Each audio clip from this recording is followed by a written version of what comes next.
Ladies and gentlemen, welcome to our first ever film review on YouTube. We're talking about two different draft prospects, but these aren't just any prospects. These are the most highly coveted prospects in this year's draft and have been for about the last year or so. We're talking about Will Anderson out of Alabama and Jalen Carter out of Georgia. There's been a lot of dialogue as to who is the better prospect between those two, and I wanted to look at that. So without further ado, let's get right into it.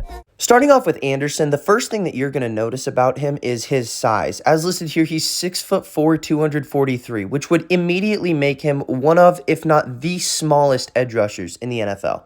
But what Anderson doesn't have in his size, he makes up for with his elite speed. Look at this play. He just instantly blows it up. And granted, this was unblocked, but this kind of burst off the line of scrimmage and explosiveness to make this kind of play is not something you see commonly. When thinking of a pro comparison for Anderson, there aren't many great ones. The only person that comes close to his lack of size is Micah Parsons, but there are two very fundamental differences in their games. The first being that Micah Parsons is an elite off-ball linebacker as well as an edge rusher, and there is zero off-ball skill to Anderson's game. But the other major difference between the two is that Parsons rushes with a huge bag of pass rushing moves, and Anderson doesn't really have that. He kind of has two moves in his arsenal. He has a go-to and he has a counter. In this rep, we're seeing the go-to, which is his dip under move, where he's going to set himself against the offensive lineman and then uses his off-ball hand, which is his left hand in this scenario, to kind of go under his chest and then rip through the arms of him and then generate a pressure through that. And after he's done that move too many times, he'll go to his counter, which is almost like a Euro step in basketball, where here he's going to set the edge to the right, and you're going to see this hole open up in the middle. So he's going to keep pushing his momentum to the right, and then at the last second, he's going to stop on a dime, disengage from this blocker, and kind of swim over the top of his left and kind of use that momentum against him. And then he's able to get into the pocket and create a pressure on the quarterback. Despite his size, Anderson really is a plus-level run defender. On this play, you're going to see the offensive line tries to jump him. Quick hands, moves to his inside, and beats him really easily. This run is supposed to be going to this side. There's no hole really here in the middle, so the running back should be turning this to the outside. Well, Anderson does a really good job of setting himself up on this offensive lineman and disengaging at the right time to make a tackle for loss. This play is also a really good example. The handoff is coming to the running back on the quarterback's left, and Anderson, you're going to see the offensive line kind of shift to the right. Anderson stays patient, and then this guard tries to hit him and does a really good job of actually sealing this hole. But Anderson, you're going to see him kind of push off of him and get another opportunity to move to the guard's inside shoulder, and that way he can disengage and make the tackle. Now, I know that I've been talking a lot about his size, but I don't think that he is as bad of a power rusher as you might think, despite how light he is. Now, I don't think that this is someone like Rashawn Gary, who's going to be consistently powering through offensive linemen, and you're just going to see like a dominant bull rush out of them. He's not like that by any means, but I think if you set him far enough off the edge, give him enough room to kind of run downhill and get a full head of steam, he can move bodies. Right here, he is just behind whatever measurement of 5 that this yard line is, and you're going to see him, by the time that he makes contact with this offensive lineman, he's had a whole 5 yards of just sprinting downhill. And I think when you give him that kind of room, he can legitimately move bodies. Right here, he just powers this left tackle into the quarterback, and it forces him to roll out and toss an incompletion. Here's another good example of it. He's probably lined up in between these two 5-yard lines, but by the time he actually makes contact, he's traveled a full 5 yards and is able to just push this offensive tackle into the quarterback. Now, the quarterback got the ball out, but look what this pressure caused the ball to do. That ball completely sailed on this wide receiver, and I don't know that it would have if Anderson was not there to kind of push the lineman into the quarterback's face. Now, those are the benefits of Anderson's game, but there are certainly some headaches that will be caused by him in especially his rookie year. You may have noticed that I did not include a single clip of him getting a sack. And he has 7 or 8 sacks on the year, so it's not like he can't do it, but there is a consistent theme of him just overrunning and missing sacks that I think is going to be a big problem when he gets to the NFL and faces legitimate rushing threats as quarterbacks. Now, you're going to see on this play, he's lined up on the interior, there's going to be a hole that he moves through, and this pulling guard is not quick enough to keep up with him, and Anderson's so fast that he just gets through it. And in this position, he should absolutely be making a sack, but he chases him down, loses his balance, and gives the quarterback the ability to throw it up. And granted, it was an incompletion, and the pressure was very helpful here, but this is a consistent theme of him just being in position to make a tackle on the quarterback, and he just doesn't. This is another prime example of what I'm talking about here. Anderson is lined up on the right side of your screen, and he's going to absolutely blow through this hole that the offensive line creates. And it's an easy pressure. But he should have every reason in the world to be getting a sack here, and he just doesn't really possess that kind of bend to stay up. All that this quarterback has to do is to step up like a yard at most, and Anderson is on the ground and completely out of the play at this point. You would like to see someone as light as he is have that kind of ankle flexion to be able to stay up and make a tackle here, but he just doesn't really possess that. This is another good play that just kind of shows the lack of bend that Anderson possesses. He's coming off on the left side of your screen, and he's going to use that kind of dip under move that we talked about earlier, where he's going to engage with the lineman, move to the outside, and then use that off-ball hand to kind of rip through his hands and get through and be in position to generate a pressure. But coming around that edge, he just doesn't really have that ability to kind of stay low and almost parallel to the ground, and gets knocked down, knocked out of the play, and it lets the quarterback throw an easy completion. I think that this Tennessee game does a really good job of quantifying the problem that Anderson has, and it's because they played him on a lot of QB contain or QB spy snaps. Where, like, you can see he's not really trying to rush the quarterback. He's kind of just staying off the ball to watch him and make sure he doesn't run. And the reason for that is because Tennessee's quarterback, Hendon Hooker, is one of the best rushing threats in the country, or I guess was one of the best rushing threats in the country before he tore his ACL. But I digress. Anderson played a lot of QB contain and QB spy here, and for someone as good of an edge rusher and as fast as he is, I think it is because if he were to have his problem where he comes around the edge and gets knocked out of the play, it would completely open up the pocket for Hendon Hooker to take off, and I don't think that they wanted to deal with him as a rusher in this game as much as they wanted him to kind of play in the pocket and dink and dunk his way to victory, which he very much did.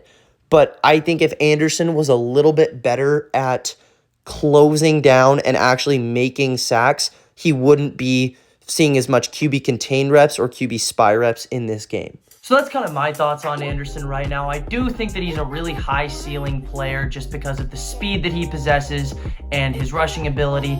I did give him a pro comp of Micah Parsons, but I don't feel incredibly confident that he is going to reach that level of superstar. I think he's going to be a little bit below it, and his floor is certainly a lot scarier because if he does not improve his technique or his bend, or sometimes he has issues with his hands, I think that he has a decently low floor and could be a bust. So I like him, but maybe not as much as I like this next prospect. The first thing that you're going to notice about Carter is that he has that elite speed and agility, but the difference is he's 300 pounds and can use that along with a combination of size. One thing that Carter really likes to do that I think makes him such a dangerous weapon off the line of scrimmage is he does almost like a split release where you see he's in his three-point stance and he has his left foot in front of his right foot. By the time he's up, he has them even and is making fast cuts to kind of determine where he should attack on this angle. Look, I'll show it again, where he's like chopping his feet and then moving and adjusting to where the lineman plays. This is how it kind of looks out of a wide receiver. So you're seeing he has his feet stacked, right foot in front of the left. By the time the snap happens, you push both feet out, and you're going to see the cornerback is going to turn his left shoulder, and then the receiver moves off of his left side and gets complete leverage right there. That is kind of how Carter does his, except he does it out of a three-point stance, which really shows how much explosiveness that this takes. And another similarity that Carter shares with Anderson, neither of them have very big pass rushing bags of moves that they use a lot. They kind of lean on two. Carter does one that's similar to the dip under one that we talked with Anderson, except instead of using his arms to kind of club through the arms of the offensive lineman, he's going to lower his shoulder to give the offensive lineman as little leverage as possible because he's just so fast and big that if he puts them in that position, there's nothing that they can do to stop him. But the other move that Carter likes to use is a swim move, where you're going to see him going up against the center here. His first touch is going to be with his left hand, and it's going to be an aggressive, almost slap onto the offensive lineman's shoulder. And then he's going to bring his right hand over the top, over the helmet of that offensive lineman. And by this point, the offensive lineman has no leverage on him. He's blocking like his ribs or his hip. And Carter's just so fast that he can fly through that and create pressure up the middle. Here's another example of it. You're going to see aggressive first touch on the offensive lineman's left shoulder. Swings that right arm over, and he doesn't generate any pressure here because he's kind of stunting. So 13 can come around the corner and generate pressure on the quarterback. But the point is still eclipsed. It's that aggressive touch, swim over, and create pressure through the middle. Now, as great as Carter is in the passing game, he might be even better in the running game. And the reason he's so good at it is because he can just redirect a player's momentum. Let's watch it again. You're going to see that the offensive lineman is ducking to his left shoulder, and the offensive lineman's moving to his left. Carter's going to kind of get low, push him further to that side, and is now completely unblocked and free to make an easy tackle on the running back. This is another really good example of what Carter can do in the running game. This play is going to be a read option where the quarterback, this is Bo Nix, I think, is basically reading one of the defender's eyes to see, is he going to give it to the running back, or is he going to fake it and keep it himself? He's reading number 33 on the very right side of your screen here, and he ends up keeping it himself. Well, if you look at Carter is not doing too much because he knows that this is a read option. So he engages early, but he's not really trying to drive this guy. You can see his feet aren't really that active. And when he sees that Nix fakes the handoff, he just tosses this guy aside and is one of the many Georgia defenders to chase Nix out of bounds. Now, those are the praises that I have with Carter, but by no means is he without flaw. And one of his most obvious flaws is that his timing off the snap is pitiful. I'm going to play this in slow-mo so you can see it. Center snaps the ball, and right here is where Carter gets into his motion. Look at the position of all the offensive line, and even number 78, his own teammate, is halfway through his stunt. I'll play this live so you can see, really. That is so pitiful. He just cannot get off the ball very fast. I think part of the reason that his timing is so bad is because Carter's stamina is just not where it needs to be right now, and this is not someone that's going to be playing more than like 70% of a defense's snaps. And there's so many reps in this game where I'm just like, dude, you are clearly mailing it in right now. And I think he's just tired. Because if you look at his earlier reps, he is so explosive off the line, but he's like walking at this point. He's so slow. There's zero burst. He is not putting effort into this play at all. And I think he's just gassed.